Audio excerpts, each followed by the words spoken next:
Good evening, I'm Dennis Ward. Welcome to APTN National News. U.S. President Donald Trump backed down on Wednesday on his threat to use force to annex Greenland.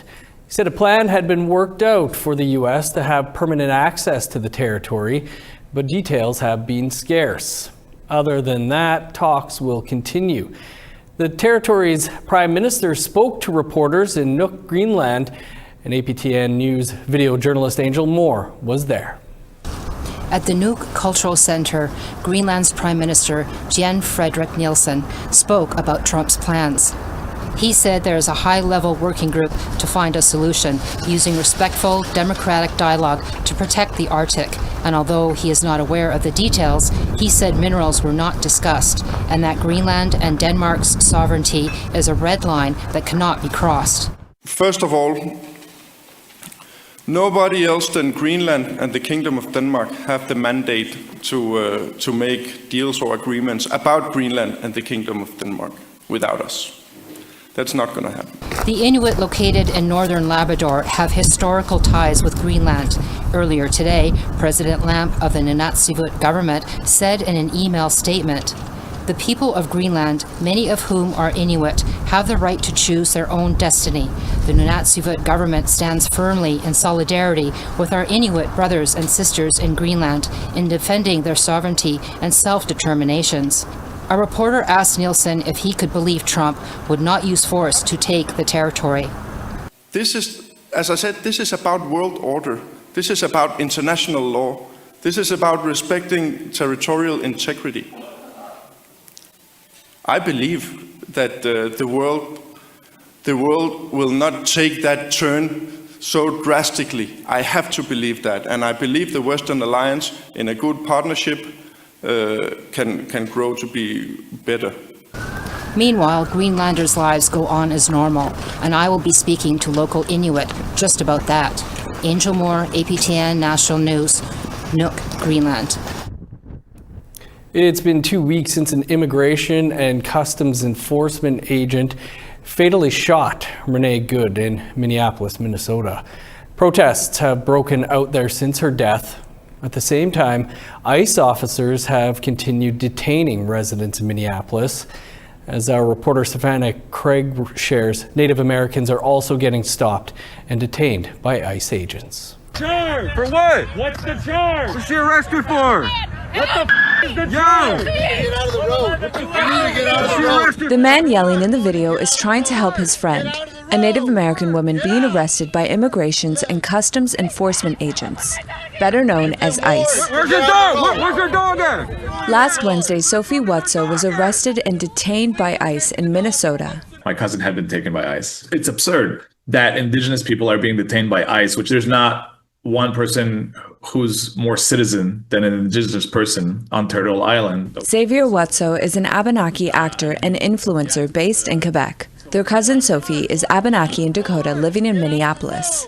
After her arrest, Xavier took to social media to call for action. Du centre de détention où est-ce qu'elle est. Mais l'affaire, c'est que ICE kidnappe n'importe qui, tellement de monde. Xavier says Sophie was released a few days later. Let him scan your face. Why'd you hit him? No! Just a day before the killing of Renee Good by an ICE agent, 20-year-old Jose Roberto Beto Ramirez was arrested and detained by ICE in Minneapolis. He is a U.S. citizen and Ojibwe from Red Lake Nation. The detention of Native Americans goes beyond Minneapolis. Everybody in here U.S. citizen? We're first ones. We're Native American. We're the first ones. This video posted online in June of last year shows ICE stopping Thonoi Thumb Native Americans in Arizona. Journalist Mark Trahant says Indigenous people are being racially profiled alongside other nationalities. They do not have the right to ask you for identification. They keep trying, but legally, I mean, that goes back to the whole Nazi era of your papers, please. And you do not have to carry papers in the United States. You do if you're a green card holder. According to the Migration Policy Institute, ICE detentions have almost doubled under the Trump administration. As of January 7, 2026, ICE's daily detention average has increased to 70,000 from 39,000 when Trump returned to office. They are falling deeply back into history and into the moments in time where we were sought after, chased after, and murdered for the sake of westward expansion. Sakawis Nobis is Plains Cree and Saulteaux from George Gordon First Nation. She now lives in the United States. Nobis says the Trump administration is trying to dismantle the revival of Indigenous sovereignty, culture, and tribal power. It's really scary to think that they're setting up detention centers and that they're abducting Indigenous peoples already that have rightful places to be here. Xavier says those stopped by ICE agents can use their phone as a tool. I think everybody should be aware, be careful, make sure to document and film any interaction they see of ICE going around. I think it's time to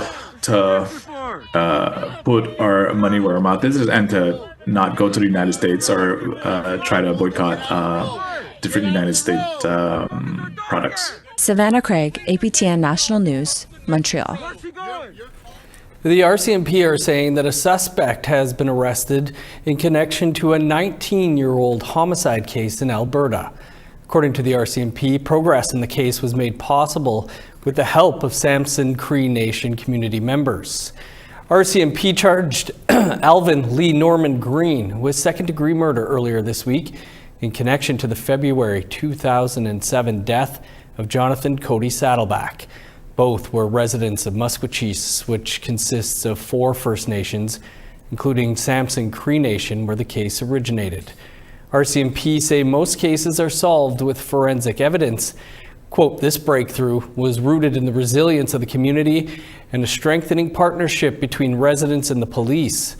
Samson Cree Nation Chief Vernon Saddleback added that, quote, when we stand together and share what we know, we create a safer and more just path forward for all our people. Green was expected to make his first court appearance today. A man has been killed in Ganawage, Mohawk Territory, following a fatal shooting on Wednesday. 40-year-old Kyle Chad Grabowski suffered multiple gunshot wounds. He was attacked while leaving Robbie's Smokehouse and Burger Bar, a restaurant in Ganawage. The Ganawage Mohawk peacekeepers say a vehicle was found on fire in Chateauguay following the shooting. APTN News reached out to the Mohawk Council of Ganawage, the Sûreté de Quebec, and the Ganawage peacekeepers for an interview. Council did not respond to our email request. The peacekeepers could not provide an interview before deadline. The Sûreté de Quebec referred APTN to the peacekeepers, stating it is their case. Former Yukon Premier Mike Pemberton resigned as the territory's Liberal Party's leader on Wednesday. Pemberton took over as party leader last summer after former Premier Ranj Pele announced he was stepping down from the role. He became Premier without holding a seat in the Yukon Legislative Assembly. During last year's territorial election, the Liberals were pummeled by the conservative-leaning Yukon Party, winning just 1 of 21 seats. The party's executive committee has appointed the party's only sitting MLA, Vundit Gwitchin MLA Deborah Lee Raitie, as its interim leader. Raitie represents the riding of Vundit Gwitchin in the fly-in community of Old Crow. Party's annual general meeting will take place tonight in Whitehorse. Topics on its agenda include a leadership review. Jeremy Tunraluk has resigned from his position as president of Nunavut Tungavik Incorporated, an organization that ensures that promises made under the Nunavut Agreement are carried out. Tunraluk has been on unpaid leave since December.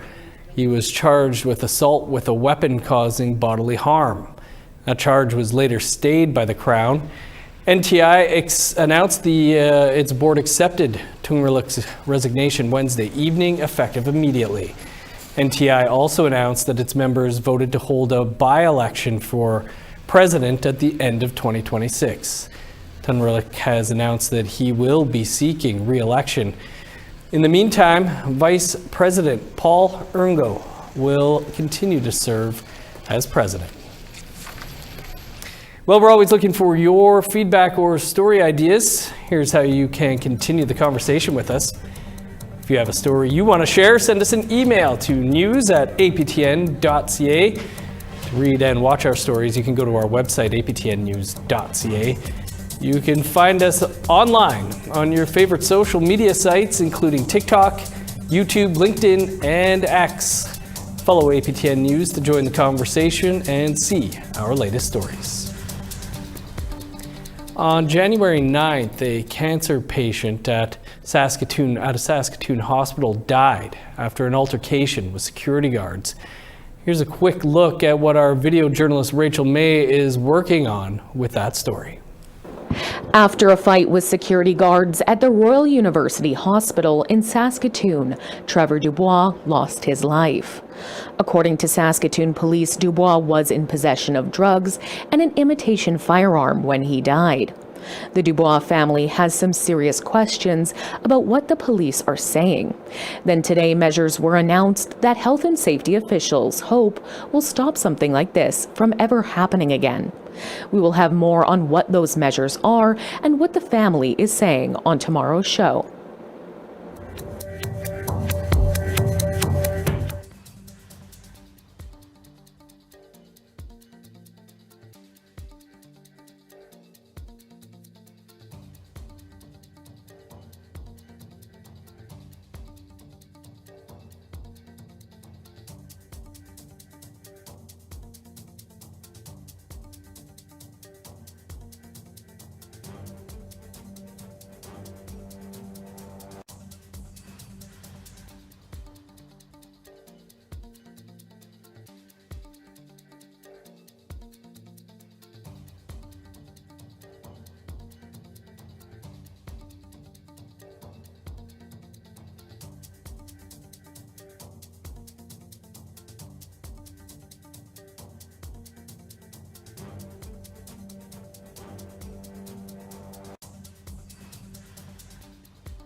Welcome back. A speech by Prime Minister Mark Carney at the World Economic Forum in Davos, Switzerland this week has garnered international coverage and high praise from many, with the exception of U.S. President Donald Trump, who took his own shots at the Canadian PM. It all comes against the backdrop of Trump's fixation with acquiring Greenland. For more on this, our Truth in Politics panel is here. Jennifer Leywitz is the CEO of Pasqua Strategies, and Negon Sinclair is a columnist with the Winnipeg Free Press. Jen, Nigan, fantastic to see you both. Nigan, we'll start with you and the Prime Minister's speech at the World Economic Forum, where he urged middle powers to come together and said the rules-based international order is gone and not coming back, among other things. Just your thoughts, I guess, Nigan, on Carney's speech.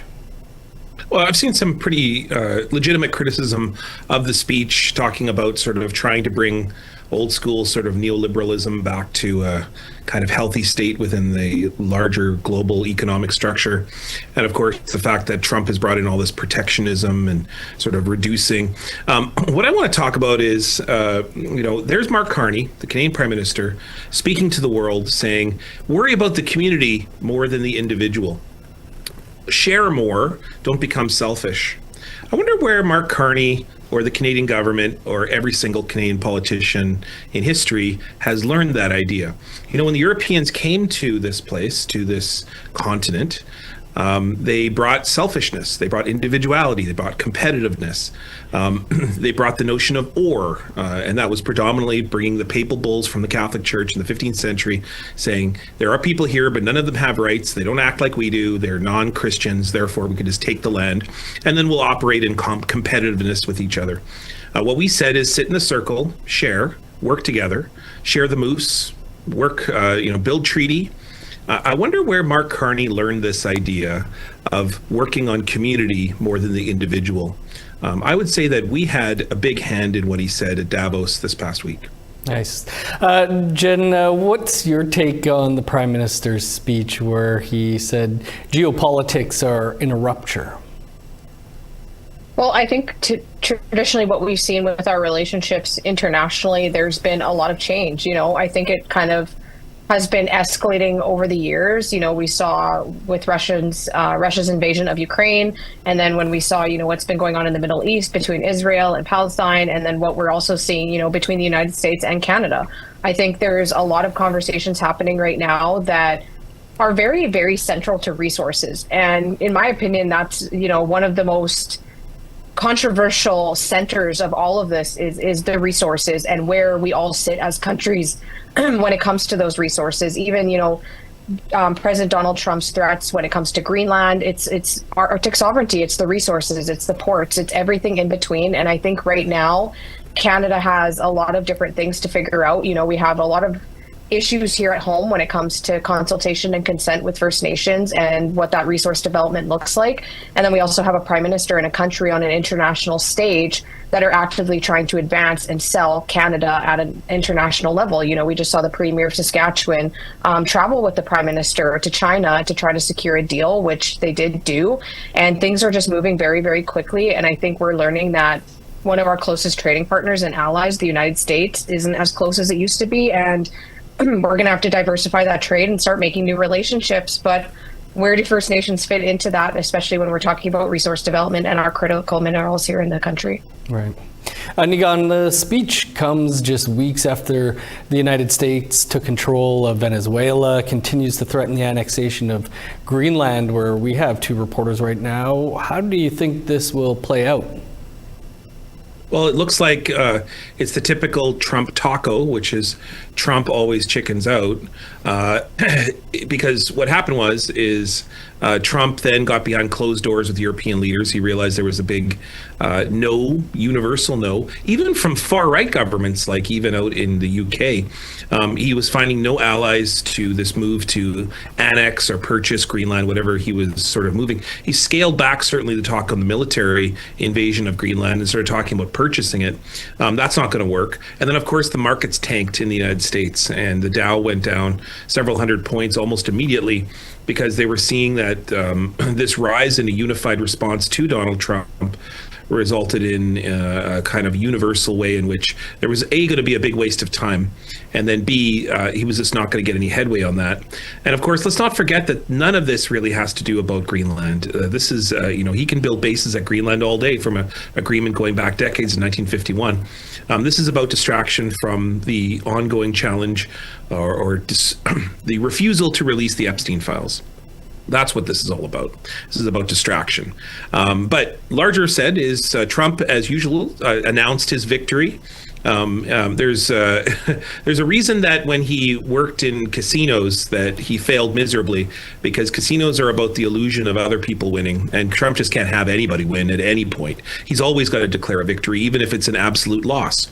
He did not get any headway. He has the exact same deal going forward, but of course he declared that he won, and now he has a deal, or what he said is the principles of a deal, or some kind of values of a deal, or something like that. We'll see nothing come of this. A year from now, we'll all be talking about some other place, probably Cuba, that he'll be threatening to annex next. Framework is the word you were looking for there, and apparently there is reportedly some sort of framework in place. Jen, how do you think this will play out, and what could it mean for Canada? Well, I think, President Donald Trump has been doing a lot of deflecting and distracting, especially, when we're talking about the Epstein files. I mean, that was not good. And I think that there's a lot of power at the top that, doesn't want a lot of that information to be sitting as publicly as it has been. But the conversation around the Arctic doesn't just stop at the United States. We know that Russia has had a direct interest. We know that there's been, our security and intelligence agencies here in Canada have found that there's been, spies happening in the Arctic. And the Arctic and our relationship with the Arctic is very heavily dependent on the Indigenous governance around the Arctic and how the people up there protect those spaces. And I think when it comes to President Donald Trump, there's threats, but then there's pieces that I don't think are just threats. I think he actually legitimately thinks that some of these are good plans. I think it's a really, really scary ground to go into when we start talking about coercing and forcing sovereign states to just hand over their sovereignty. And not only that, the amount of people, especially Canadians, that are pro Donald Trump or pro MAGA that somehow also think this is a good idea. We're starting to see traditional Conservative Party supporters that are now going into the realm of like undermining NATO and undermining Western security and undermining border protection and just saying, we're just going to start taking over sovereign states and, to heck with Denmark and like the whole entire thing is just completely wild to me. But I think that this is, not just a threat. I think Donald Trump is legitimately crazy enough to think that this is a good idea, but we have people in Canada now that are also supporting this. And I didn't know we had this many people that were experts on trade and negotiation tactics, because apparently that's a new thing, is that this is just a part of a wonderful scheme of negotiation tactics and nothing to see here. But I think Canada's position in all of this is to take a really strong approach towards the United States, and that, we don't cower in times of pressure like this from the United States, and we support our allies, and we do not endorse the forced removal of sovereign states. Much more to talk about this over on the podcast, but we're going to leave it there. Thanks to you both. A new episode of Nation to Nation is just minutes away. We'll bring you a preview after the break.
Welcome back. Time now for our photo of the day. And today we find some swans in Scarborough, Ontario, sent in by our viewer Mary Lee Brand. Thanks for sharing with us all. To share your photos, you can send them to share@aptn.ca for the chance to be our next photo of the day. Now let's take a look at tomorrow's weather forecast. Starting on the East Coast, sunny and -1 for Charlottetown, 0 for Halifax. -25 for Kuujjuaq, 28 below in Inukjuak. -9 in Montreal, -20 for Chibougamau. 18 below for Sault Ste. Marie, -11 for Ottawa. 20 below in Thunder Bay, -24 for Sioux Lookout. -26 for Churchill and God's Lake. 22 below for Winnipeg and Brandon, -21 in Dauphin. -23 for Regina, 26 below in North Battleford. -23 in Meadow Lake and Buffalo Narrows. In northern Alberta, -14 for High Level, 22 below for Fort Chipewyan. -17 in Edmonton, 11 below in Lethbridge. +7 with the sun out for Vancouver and Victoria. -7 for Prince George, sunny and 5 below for Smithers. -21 in Old Crow, 16 below in Whitehorse. -24 in Yellowknife, -11 for Norman Wells. 16 below in Sax Harbor, snow and -9 for Paulatuck. -28 for Chesterfield, 29 below for Baker Lake. 34 below for Resolute, -28 in Arctic Bay.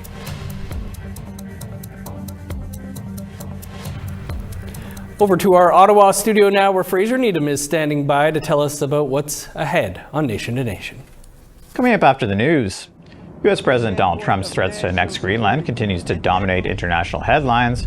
This has a direct effect on the people of Nunavut. We talked to Iqaluit reporter Justin Hardy about what he is hearing on the ground. MPs return to Parliament next week, and Toronto Metropolitan University professor Pam Palmater is here to talk about what may be on the agenda in terms of Indigenous issues. And Native Americans are getting caught up in ICE raids down south. Veteran U.S. journalist Mark Trehant is here to tell us about what is happening.